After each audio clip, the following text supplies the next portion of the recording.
ओम नमः शिवाय। दोस्तों, हर हर महादेव। आज की वीडियो में सोमवार व्रत कथा का श्रवण करने जा रहे हैं। सोमवार का दिन भगवान भोलेनाथ को समर्पित होता है। जो भी भक्त सच्चे मन से, सच्चे भाव से, हृदय से भगवान भोलेनाथ की आराधना करते हैं, पूजन करते हैं, उनकी मनोकामनाएं अवश्य ही भगवान भोलेनाथ पूर्ण करते हैं। चलिए कथा आरंभ करते हैं।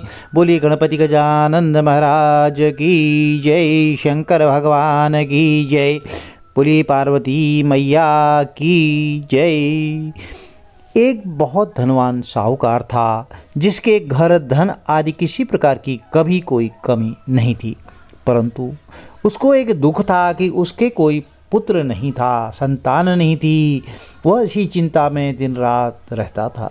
वह पुत्र की कामना के लिए प्रत्येक सोमवार को भगवान भोलेनाथ का व्रत और पूजन किया करता था। सायंकाल को शिव मंदिर में जाकर के शिव जी के विग्रह स्वरूप के सामने दीपक जलाया करता था। उसके इस भक्तिभाव को देख करके एक समय माता पार्वती ने भगवान भोलेनाथ से कहा कि महाराज, यह साहूकार आपका बहुत ही अनन्य भक्त है और सदैव आपका व्रत पूजन बड़ी श्रद्धा भाव से करता है। इसकी मनोकामनाएं तो आपको अवश्य ही पूर्ण करनी चाहिए। तो शिव जी ने कहा, हे पार्वती, यह संसार जो है कर्म क्षेत्र है। जैसे किसान में खेत में बीज जैसा बोता है वैसा ही वह फसल काटता है, ठीक उसी प्रकार से इस संसार में व्यक्ति जैसा कर्म करते हैं वैसा ही फल भोगते हैं। जो भी प्राणी जैसे कर्म किया करते हैं उसी तरह के फलों की प्राप्ति उन्हें होती है। तो पार्वती जी ने बहुत ही आग्रह से कहा, महाराज, जब यह आपका अनन्य भक्त है और इसको अगर किसी प्रकार का दुख है तो उसे आपको अवश्य दूर करना चाहिए, क्योंकि आप सदैव अपने भक्तों पर दयालु होते हैं और उनके दुखों को सदैव दूर करते हैं। यदि आप ऐसा नहीं करेंगे तो मनुष्य जो है आपकी सेवा और व्रत क्यों करेंगे।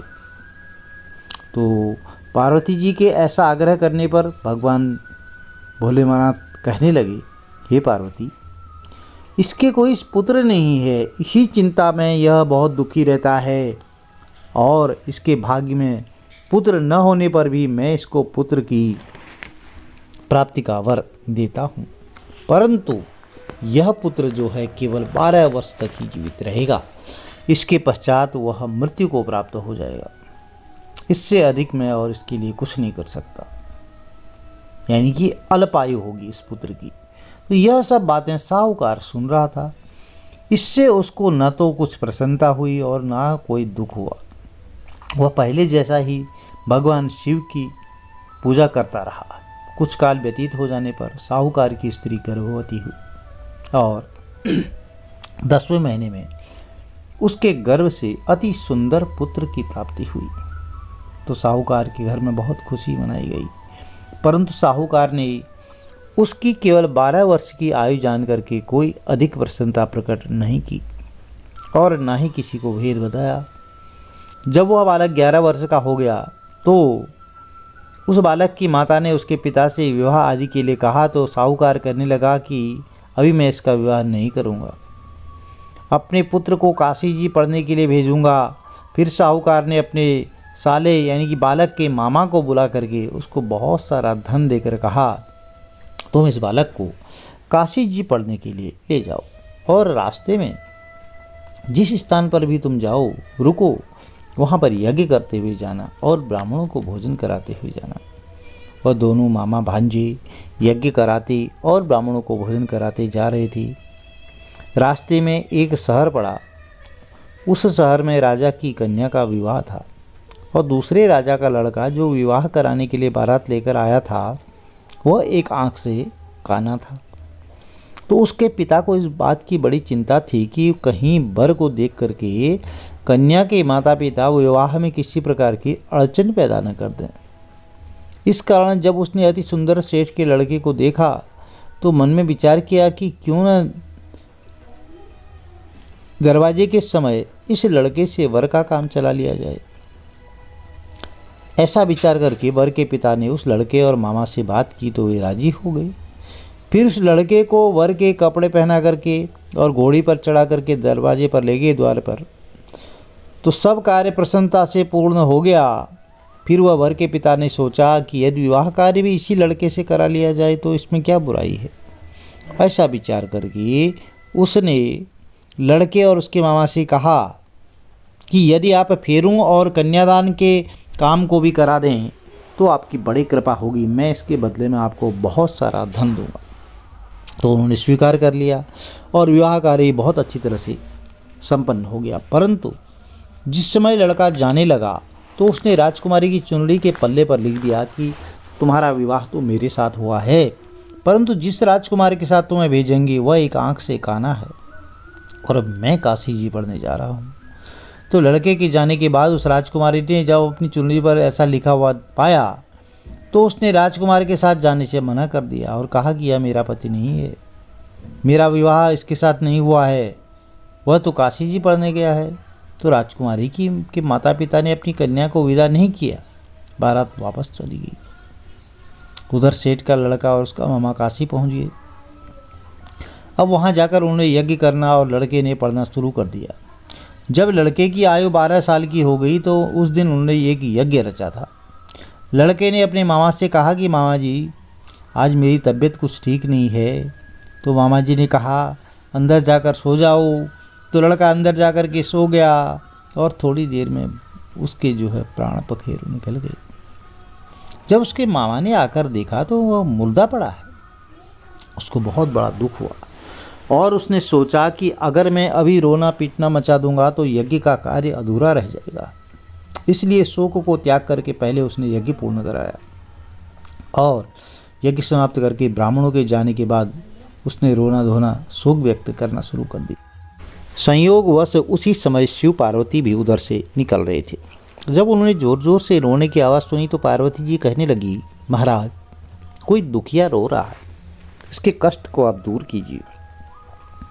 तो जब शिव पार्वती ने पास जाकर के देखा तो वहाँ एक लड़का मुर्दा पड़ा था और पार्वती जी कहने लगी, महाराज यह तो उसी सेठ का लड़का है जो आपके वरदान से हुआ था। तो शिव जी कहने लगे, हे पार्वती, इसकी आयु इतनी ही थी, सो यह भोग चुका है।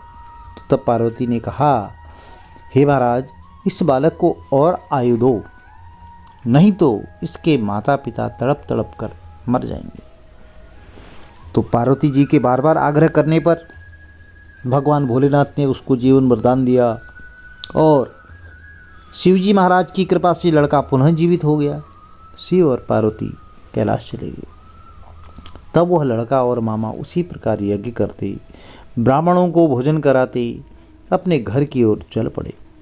रास्ते में उसी शहर में आए जहाँ उसका विवाह हुआ था। तो वहाँ पर आकर उन्होंने यज्ञ आरंभ कर दिया और उस लड़के के ससुर ने उसको पहचान लिया और अपने महल में ले जा कर के उसकी बड़ी खातिर की। साथ ही बहुत दास दासियों सहित आदरपूर्वक लड़की और जमाई को विदा किया। जब वो अपने शहर के निकट आए तो मामा ने कहा, मैं पहले तुम्हारे घर जा कर के खबर कराता हूँ।